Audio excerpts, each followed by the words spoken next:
Jadi walaupun kita tetap masih di BB. capaian nilai BB, Ya. tetapi secara skor kita Turun. mendapatkan.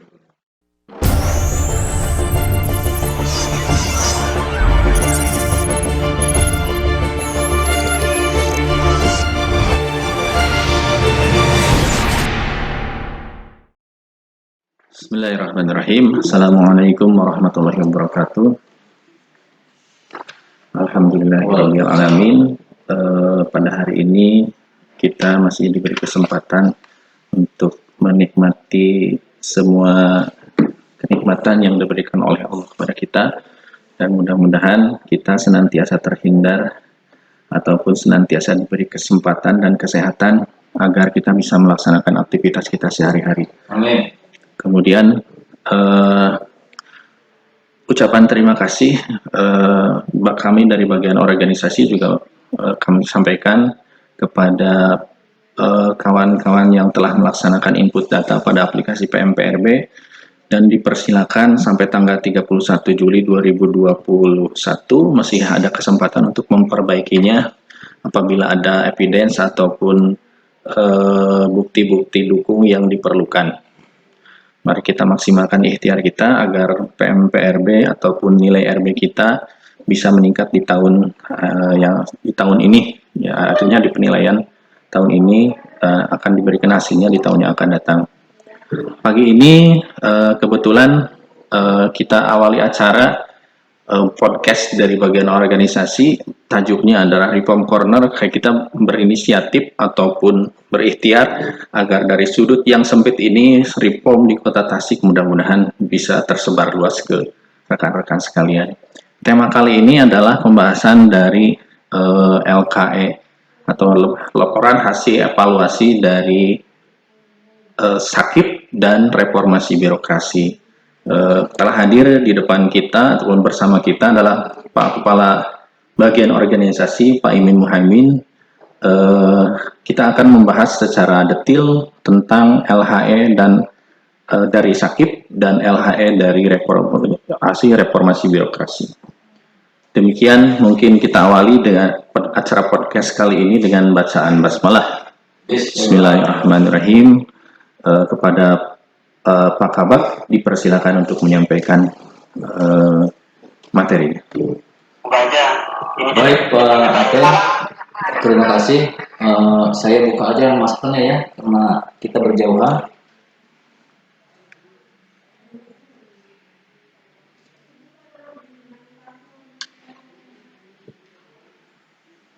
Baik teman-teman sekalian, Bapak Ibu yang saya hormati yang melihat tayangan podcast ini, terutama Pak Kasubag Akuntabilitas, Pak Aten.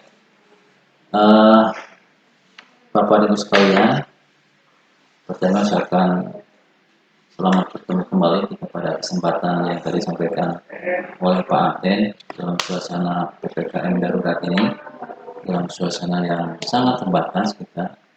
Kita memanfaatkan kesempatan-kesempatan dengan fasilitas yang ada. Kita mencoba melakukan sesuatu yang barangkali bisa tetap kita konsisten melaksanakan tugas-tugas kita, yaitu terkait dengan salah satunya kita berdiskusi terkait dengan masalah reformasi birokrasi LHE yang sudah kami terima hasil evaluasi tahun 2020 yang kami terima beberapa waktu yang lalu, dan ini mungkin akan kita coba sampaikan sebagai informasi kepada teman-teman. Mohon maaf ya, ini kalau memang penyampaiannya ada sedikit masih kurang profesional gitu, karena kita masih sama-sama belajar. Mudah-mudahan ini bisa menjadi motivasi bagi teman-teman sekalian, artinya bahwa dalam kondisi terbatas ini juga kita masih tetap melaksanakan kegiatan walaupun dengan segala keterbatasan. Baik Bapak dan Ibu sekalian yang saya hormati, di tangan kami ini sudah kami terima dua berita acara. Pertama, laporan hasil evaluasi terkait dengan akuntabilitas kinerja instansi pemerintah tahun 2020, Ini hasil evaluasi akhir tahun 2020, dan satu lagi ini hasil evaluasi pelaksanaan reformasi birokrasi tahun 2020. Nah, ini sekilas saja yang tadi disampaikan oleh Pak Aten. Mungkin tidak terlalu detail juga karena ini juga harus kita kaji lebih jauh, dan mungkin nanti kita akhir acara ini kita akan sampaikan bagaimana kita mensiasati strategisnya, bahwa memang untuk evaluasi 2020 ini bisa kita tindak lanjuti atau bisa kita perbaiki untuk di 2021 sekarang, yang nanti akan hasilnya disampaikan pada tahun yang akan datang 2022.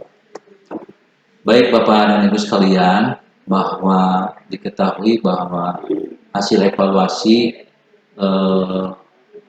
akhir kita untuk tahun 2020 ini ada sedikit penurunan. Kita pada tahun kemarin memperoleh nilai 71,05 poin, dan sekarang kita mendapatkan poin 70,84. Kita ada penurunan kurang lebih 0,2 sekian poin penurunan, dan ini ada beberapa item yang bisa kita sampaikan. Item mana saja yang perlu kita tingkatkan kembali. Pertama, bahwa komponen yang dinilai dalam aktif itu ada 5 poin. Pertama terkait dengan perencanaan, ini juga sudah tidak asing bagi kita. Pengukuran kinerja, pelaporan kinerja, evaluasi internal, dan capaian kinerja. Nah, Bapak dan Ibu sekalian, bahwa perencanaan kinerja itu diberikan bobot 35 poin. Tahun 2019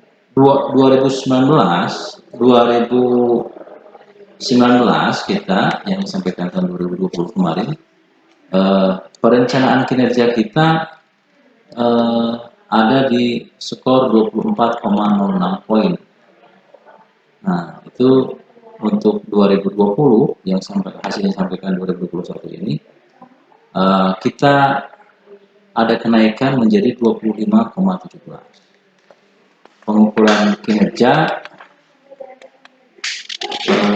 ada di 17,05 poin tahun 2019, dan 2020 ada di 17,58 poin.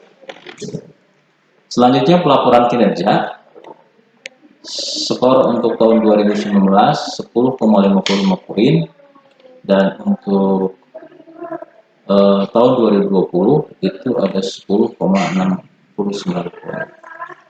Nampaknya ini yang ada penurunan itu di evaluasi internal.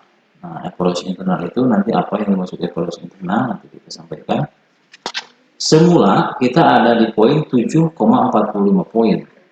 Nah, sekarang tahun 2020 ada penurunan menjadi 6,94 poin. Terus capaian kinerja semula di 12,19 poin menjadi 10,46. Jadi kita itu ada 2 komponen yang turun. Pertama di evaluasi internal dari 7,45 menjadi 6,94. Yang kedua dari capaian kinerja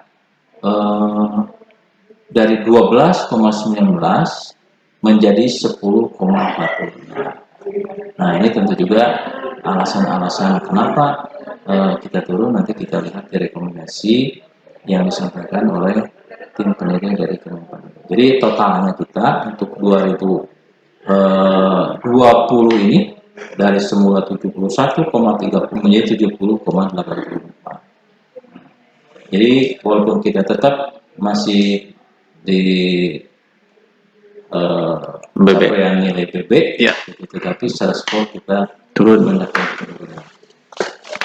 Itu Bapak dan Ibu sekalian secara umum terkait dengan capaian kinerja kita untuk aktif di 2020 ini yang disampaikan hasilnya di 2021. Baik, selanjutnya ini ada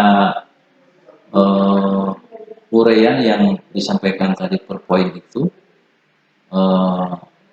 kelemahan-kelemahan atau rekomendasi yang disampaikan oleh tim evaluasi itu seperti apa. Pertama, bahwa hasil evaluasi yang disampaikan tadi itu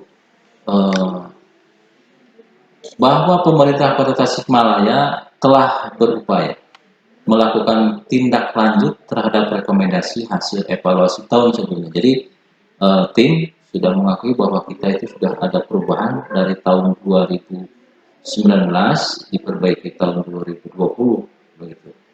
Namun upaya dimaksud belum sepenuhnya berhasil dalam mencapai kondisi yang diinginkan sebagaimana dimaksud dalam rekomendasi, sehingga belum terlihat peningkatan yang signifikan terhadap nilai hasil evaluasi. Jadi paten kita memang sudah berupaya maksimal, tetapi dianggap kita belum signifikan, perubahannya masih di bawah standar, masih rata-rata air di bawah gitu, sehingga kita juga untuk tahun 2020 ini bukan menunjukkan hasil yang maksimal, tetapi justru kita malah menurun. Tapi alasan selanjutnya, ini yang kedua, evaluasi dari tim terkait dengan perencanaan kinerja. Bahwa perencanaan kinerja di Kota Tasikmalaya pada tingkat pemerintah daerah,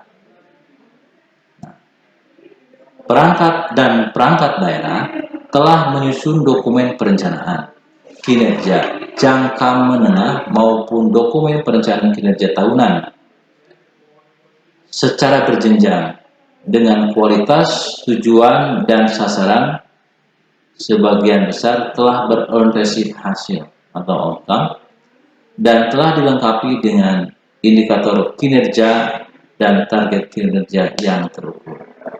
Selain itu, pemerintah Kota Tasikmalaya telah merevisi RPJM lain, pekerjaan besar kita yang dulu di DES itu, semua perangkat daerah kita DES, kita diskusikan terkait dengan perubahan RPJMD ini yang ditindaklanjuti teman-teman di Bablikbangla, dan sekarang sudah ditetapkan dalam peraturan daerah RPJMD Kota Tasikmalaya sampai 2018 sampai tahun 2023, yang selanjutnya akan diikuti dengan revisi Rensa perangkat daerah dan indikator kinerja utama, dan telah membangun dan mengimplementasikan sistem perencanaan kerja berbasis teknologi informasi, yaitu e-planning, e-budgeting, dan e-sakit, namun belum sepenuhnya terintegrasi. Jadi ini kelemahan kita mungkin yang harus kita push, Pak Ten. Betul, Pak. Hal itu juga disampaikan waktu ada pertemuan di provinsi bahwa memang kita ada kendala di SIPD ya, Pak, bahwa SIPD itu belum membuka kerannya untuk diintegrasikan dengan aplikasi yang kita punya. Tapi berdasarkan arahan dari provinsi, dari Pak Kepala Bagian RBAK provinsi, bahwa apa yang ada yang tersisa, misalkan sakit dan kinerja, itu minimal harus ada interoperabilitas, jadi saling keterhubungan. Jadi kedepannya kita bersama Kominfo, bersama Bapeda juga akan mendorong itu mungkin ya, Pak ya. Ya, jadi teman-teman, kita memang sudah memiliki e-planning ya, Pak Ten. Kita sudah memiliki e-budgeting, kita juga sudah memiliki e-sakit. Namun dalam hal pengintegrasian ketiga aplikasi tersebut kita masih belum. Itu mungkin PR besar dan tidak sesederhana itu, karena ini juga terkait dengan aplikasi polisi yang terkait dengan aplikasi yang berada di pusat di. Betul. Jadi tidak sesederhana bahwa kita menggabungkan begitu saja. Itu terkait dengan masalah perencanaan kinerja, teman-teman, kelemahannya kita dalam perencanaan kinerja seperti itu. Yang selanjutnya pengukuran kinerja.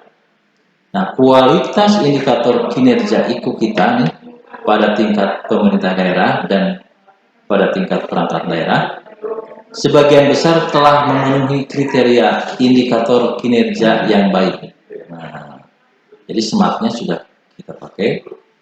Penjabaran kinerja telah dilakukan secara berjenjang, mulai dari tingkat Pemda, dari visi misi, tingkat pimpinan perangkat daerah, penanggung jawab program, dan sampai penanggung jawab kegiatan, sehingga kinerja organisasi telah terdistribusikan secara baik sampai jenjang terendah dalam organisasi. Pemerintah Kota Tasikmalaya juga telah mengembangkan aplikasi e-kinerja, ini yang dikelola teman-teman di BKPSDM, yang terus-menerus dikembangkan dan dijadikan dasar dalam perhitungan pemberian TPP. Nah ini Pak Aten, mungkin untuk tahun ini juga kita akan mencoba mengaplikasikan e-kinerja dengan versi yang baru. Kita menyesuaikan ke BKN, tetapi mungkin kita ini perlu ada semacam sosialisasi kembali, karena akan ada beberapa hal perubahan penyesuaian terkait dengan masalah kinerja ini. Insya Allah nanti teman-teman sekalian, kita akan mencoba penguatan dulu di samping IKU, kita juga akan memperkuat bagaimana keterkaitan antara penyusunan indikator kinerja individu itu sampai dengan kita ditampilkan di dalam SKP masing-masing pegawai yang nanti tentu akan banyak berkaitan bukan hanya dengan itu, termasuk juga dengan perjanjian kinerja yang sekarang ini sedang diatur Pak PRT, itu termasuk juga nanti terkait dengan masalah kinerja berkaitan dengan masalah KPP. Itu juga jadi satu rangkaian, nanti bagaimana kita akan coba perjelas itu dan kita sampaikan ke teman-teman sekalian, mudah-mudahan kita bisa memahami bersama. Pak Aten, selanjutnya di samping tadi pengukuran kinerja, ada pelaporan kinerja. Pelaporan kinerja itu, pelaporan kinerja ini menurut evaluasi dari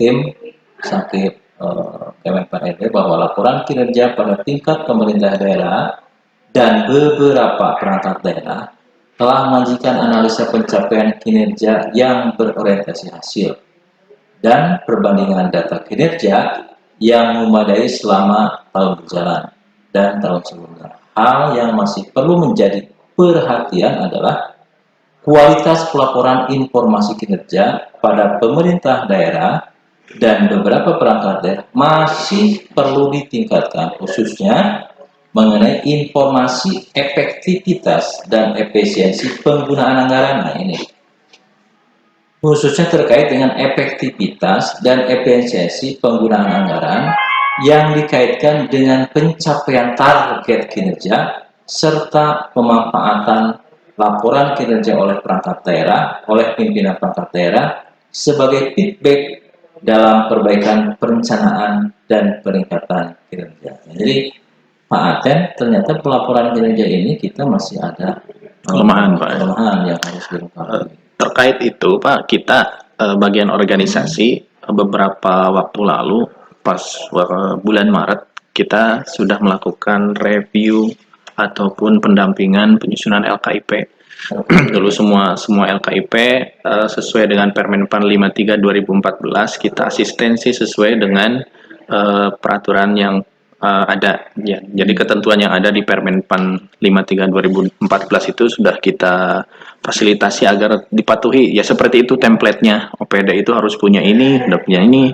Minimal yang pertama perjanjian kinerja, kemudian dilaporkan di bab 3-nya adalah sesuai ketentuan yang ada di Permenpan 53. Jadi itu nanti akan kita jadikan dasar untuk Kemenpan RB bahwa kita sudah melakukan upaya itu.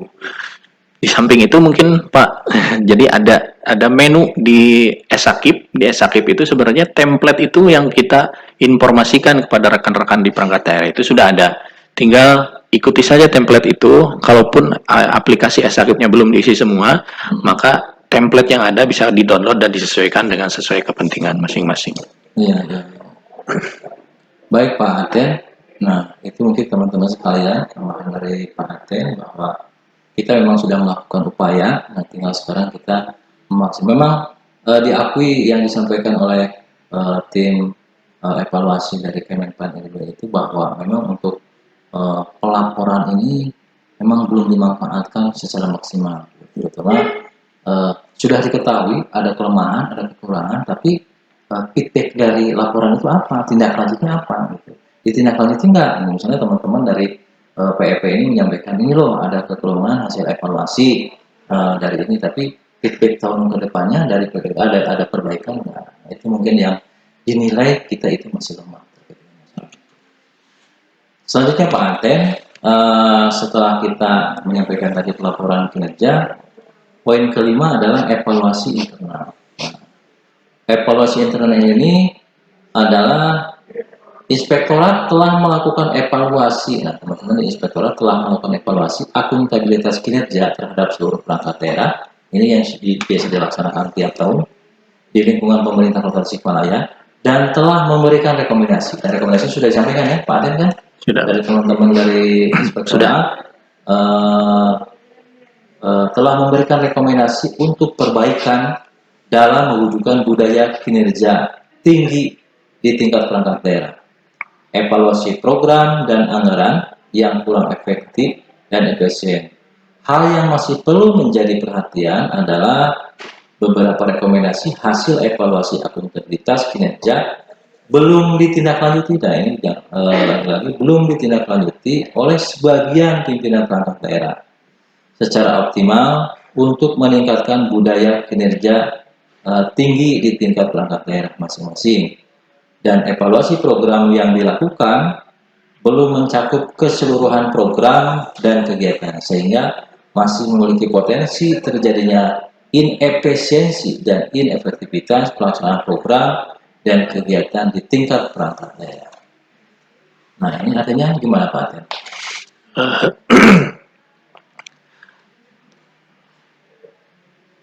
Artinya bahwa terkait dengan masalah. Jadi di kuncinya itu adalah rekomendasi dari LHE, yang ada rekomendasi dari inspektorat itu harus ada rencana aksi, Pak. Jadi betul.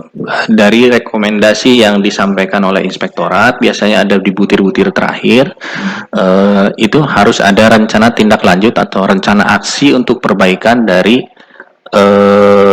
rekomendasi tersebut. Rencana aksi itu harus terdokumentasikan dengan baik dan ada progresnya. Itu menjadi kata kunci bagi perbaikan poin ini, Pak. Seperti itu mungkin. Nah, jadi memang catatannya tadi evaluasi internal ini kata kunci yang belum maksimal itu adalah tindak lanjut yang sampai kemarin gitu ya. Tindak lanjut salah satunya membuat rencana aksi. Rencana aksi. Jadi kalau memang kita ada penyampaian tahun 2021 sekarang ini, nah di tahun 2021 ini sudah direncanakan untuk dilaksanakan 2020, ya. Apalagi terkait dengan masalah. Nah itu jadi teman-teman sekalian, ternyata kita masalahnya di action gitu ya, di tindak lanjut banyak yang harus. Jadi sakit itu bukan hanya sebatas kumpulan dokumen-dokumen evidence atau dokumen-dokumen mengisi template atau mengumpulkan data-data hasil kegiatan kita, tapi bahwa dokumen-dokumen itu merupakan bukti eviden dari hasil kerja nyata kita. Yeah. Jadi bukan hanya absen, tidak ada bikin absen, tapi benar-benar bahwa absen itu yang kita kumpulkan, yang jadi kabinet memang rapatnya dilaksanakan. Gitu. Jadi seperti itulah contoh yang sederhana. Belum yang lain-lainnya mungkin sesuai dengan IKU masing-masing perangkat daerah.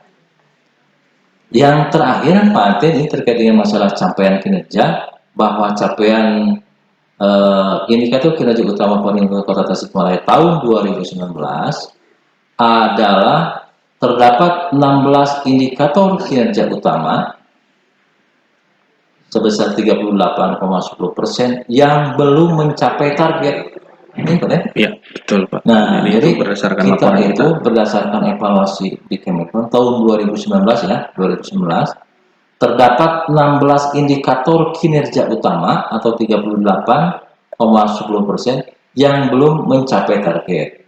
10 indikator kinerja utama atau 23,81% sesuai target dan 16 indikator kinerja utama atau 38,10% melampaui target. Luar biasa ini yang 38 berarti. Jadi yang 38 awal belum mencapai target 38,10%, di akhir 38,10% melampaui target. Harusnya seimbang ya. Gitu. Tapi tidak demikian mungkin dalam perhitungan target. Yang belum mencapai target 10 indikator kinerja utama atau 23,80%. Nah, kira-kira masalahnya apa Pak? Kalau itu kan udah lebih ke outcome Pak ya. Kalau udah ke outcome karena itu capaian kota. Jadi target-targetnya memang ada beberapa yang tidak tercapai karena mungkin karena pandemi ini sebagian besar sih Iya, seperti itu. iya.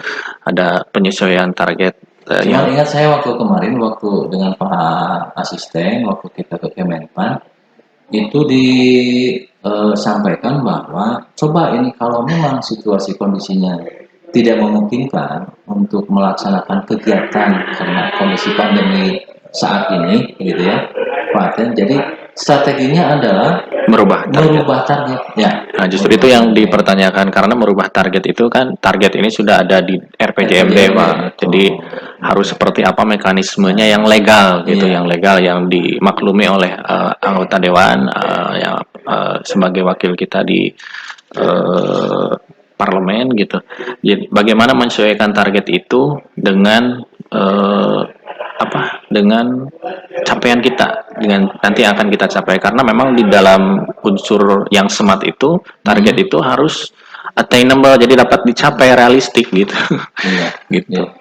Jadi betul walaupun memang kemarin ada alternatif untuk mensiasati untuk atau kita strategi bagaimana strategi untuk memenuhi capaian kinerja ini yang disampaikan di poin 6 ini poin yang terakhir bahwa kita dianggap sebesar 38,10% ini masih belum mencapai target. Tentunya ini kan dibagi habis di semua perangkat daerah ya, Ya, betul. dan alasannya data-data yang kami terima itu tidak tercapai itu pertama karena memang ada refocusing anggaran, yang kedua karena memang situasi pandemi yang tidak bisa melaksanakan kegiatan sebagaimana normal biasanya begitu. Nah, memang salah satu kemarin yang disampaikan oleh dari Kemenpan itu coba bagaimana kita menyesuaikan target, disesuaikan targetnya gitu ya dengan kondisi keuangan, dengan kondisi situasi. Tapi kan yang disampaikan Pak Atan itu betul, tidak sesederhana itu gitu karena target-target ini kan sudah tertuang di PRJMD, sudah dikerjakan. Nah, kecuali mungkin harus ada alasan nanti kalau memang harus disampaikan harus dijelaskan ke DPRD terutama target-target yang tidak tercapai ini kalau memang betul berkaitan dengan masalah penganggaran dan situasi kondisi pandemi pada saat ini. Nah itu mungkin yang dapat saya sampaikan sementara Pak Aten terkait dengan masalah LHE akib kita untuk 2020 yang disampaikan 2021 dan kita juga akan menyampaikan Pak Aten. Nanti saya minta di part 2 ya, di part 2 kita menyampaikan terkait dengan LHERB. RB enggak sekarang Pak ya. Enggak sekarang. Jadi sekarang mah kita untuk menindaklanjuti LH itu ada kegiatan minggu depan yang akan kita laksanakan Pak ya. Siap. Ini teman-teman sekalian, kita rencanakan untuk tahun depan sesuai arahan dari minggu depan Pak. Minggu depan ya. Sesuai dengan arahan pimpinan dari Pak Sekda, dari Pak Asisten, bahwa kita dalam waktu sebagian WFO, sebagian WFH begini, tetapi kegiatan kita tidak berjalan, kita rencana akan melaksanakan webinar. Kita mencoba nanti akan mengundang teman-teman para sekretaris perangkat daerah, para teman-teman para kasubag Umpeng, selanjutnya Kasubag dan Kasubag PEP. Nah, semuanya satu paket lah. Satu paket ya, bareng-bareng lah. Kita kan daring, tidak berdekatan gitu, bisa di masing yang lagi WFH di rumah gitu, yang lagi WFO bisa dari kantor gitu. Nanti kita akan melaksanakan kegiatan hari apa Pak Den? Hari Selasa Rabu, Pak. Hari Selasa Rabu Selasa, tanggal Selasa dan Rabu tanggal 13 dan 14. tanggal 13. Narasumbernya dari mana? Narasumbernya dari Kemenpan RB iya. dan apa namanya, Governance Laboratory Universitas Brawijaya. Jadi kita akan manfaatkan narasumber dari pihak ketiga. Mudah-mudahan ada alternatif apa namanya, alternatif untuk perkembangan sakit kita. Iya, teman-teman sekalian, yang disampaikan Pak Aten tadi, kita nanti akan mengundang teman-teman sekalian, Bapak Ibu Sekretaris Perangkat Daerah, Bapak Ibu Kasubag Umpet, Bapak Ibu Kasubag PP, atau siapapun lah yang pengen ikut bergabung nggak apa-apa, gitu silakan. Dan pada kesempatan ini silakan untuk kita diskusikan nanti. Iya. Kita akan buatkan line chat nanti, bapak-bapak bisa menanyakan, tidak usah angkat tangan, di chat saja, diketik, nanti kita akan sampaikan atau nanti dibahas oleh narasumber pertanyaannya. Gitu. Yang disampaikan tadi oleh Pak Aten terkait dengan masalah LHE 2020 yang tadi sekali saya bacakan, LHE aktif maupun LHE RB. Yang kedua juga teknik yang tidak kalah pentingnya ini yang terkait dengan masalah penyusunan indikator kinerja yang berorientasi hasil. Nah, ini juga untuk menindaklanjuti pemberlakuan Permenpan 8 2001 Pak tentang SKP. Jadi SKP itu harus di breakdown sampai tahap pelaksana. Untuk itu maka cascading kinerja itu harus sudah tersusun dari level atasan sampai level paling bawah. Jadi kita akan menyesuaikan itu. Mudah-mudahan apa yang disampaikan oleh narasumber membantu kita untuk menyusun itu gitu. Tahun ini harus itu tanggal realisasinya berlakunya mulai tanggal 31 Juli sebenarnya.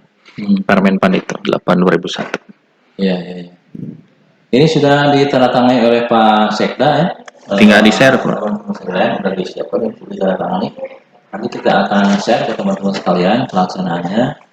Mudah-mudahan kita fun aja lah, artinya yang penting mah imun kita tetap terjaga ya, gitu. Betul. Jangan ini diskusi-diskusi saja gitu, sampaikan kira-kira yang kita dalam rangka menjaga budaya kinerja kita, jangan sampai dengan kondisi sekarang WFH, WFO kita kehilangan komitmen kita gitu, kehilangan integritas kita dalam melaksanakan tugas-tugas ini tetap berjalan gitu.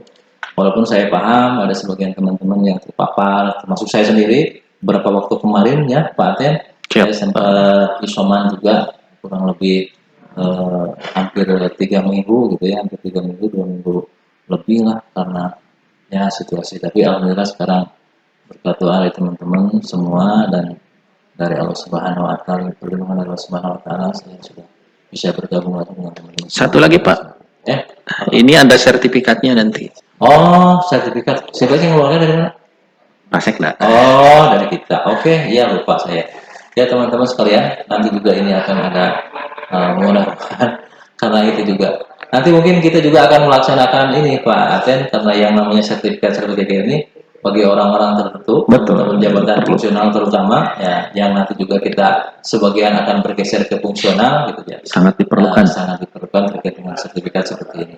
Dan nanti mungkin dalam part berikutnya, kami dengan Pak Asisten, Insya Allah dengan Bu Tesi akan mencoba mensosialisasikan terkait dengan penyederhanaan birokrasi di Kota Tasikmalaya, sejauh mana penyederhanaan birokrasi yang sudah kita lakukan, karena ini tetap konsisten per 30 Desember kita harus sudah melaksanakan pelantikan pergeseran pejabat struktural mana saja yang akan nanti digeser untuk dilantik menjadi pejabat fungsional. Dan ini menjadi wawasan baru, informasi bagi teman-teman mungkin karena sekarang nanti dijelaskan lebih lanjut lah bahwa sekarang memang untuk perangkat daerah itu Pak Aten dulu itu kan ada tipe A, tipe B, tipe C. Sekarang sesuai dengan surat edaran dari Kemenpan ada perangkat daerah model 1, model 2, model 3, model 4. Apa perbedaannya? Satu nanti stop dulu Pak. Nah, nanti kita lanjutkan di part berikutnya. Jangan dijelaskan terlalu jelas Pak, nanti penasaran dan nggak penasaran lagi. Baik Pak Aten, itu saja. Nanti kita akan sambung terkait dengan penyampaian LHE reformasi birokrasi, dan juga teman-teman mohon maaf ya kalau penyampaian ini masih ada sedikit kaku karena memang kita perdana sekali yang ini, mungkin mohon maaf apabila yang penyampaiannya belum seperti yang profesional, itu masih meraba-raba. Dan insya Allah nanti ke depan juga kita Pak Aten akan mengundang teman-teman dari perangkat daerah, kita diskusi di sini, terutama teman-teman mungkin yang bisa menjadi studi tiru bagi perangkat daerah yang Betul, Pak. lainnya, gitu kita akan undang, kita diskusikan, Kita guar, Pak. kita jual, gitu bagaimana teman-teman yang aktifnya sekarang masih bertahan, bercokol di A, gitu bisa bertahan, kita undang, gitu. Ya. Untuk kita share berbagi tip. Mungkin temanya tidak hanya disakip saja, Pak. Tema-temanya nanti akan kita perluas di dalam konteksnya, konteks reformasi birokrasi. Jadi semuanya bisa, inovasinya bisa, Ya. kemudian penataan organisasinya bisa, Ya. perangkat-perangkat daerah yang mempunyai inovasi-inovasi yang bagus, apapun nanti akan kita undang di sini, insya Allah. Baik, baik, ya, Pak Aten. Itu saja mungkin Pak Aten dari Siap, saya. terima kasih Pak Kabak atas informasi. Ada yang kurang berkenan. Assalamualaikum warahmatullahi wabarakatuh. Waalaikumsalam warahmatullahi wabarakatuh. Terima kasih Pak Kabag atas materi yang disampaikan. Ternyata masih banyak sekali PR yang perlu kita kerjakan, dan mudah-mudahan kita bisa bekerja sama untuk mengatasi permasalahan-permasalahan yang ada. Tetap semangat yang masih terkena atau terpapar COVID, mudah-mudahan disembuhkan oleh Allah Subhanahu wa taala, ataupun kita yang masih sehat senantiasa diberikan kesehatan dan keselamatan oleh Allah Subhanahu wa taala. Tetap semangat, jaga terus protokol kesehatan. Mohon maaf bila masih banyak kekurangan. Billahi taufik wal hidayah. Assalamualaikum warahmatullahi wabarakatuh. Waalaikumsalam warahmatullahi wabarakatuh.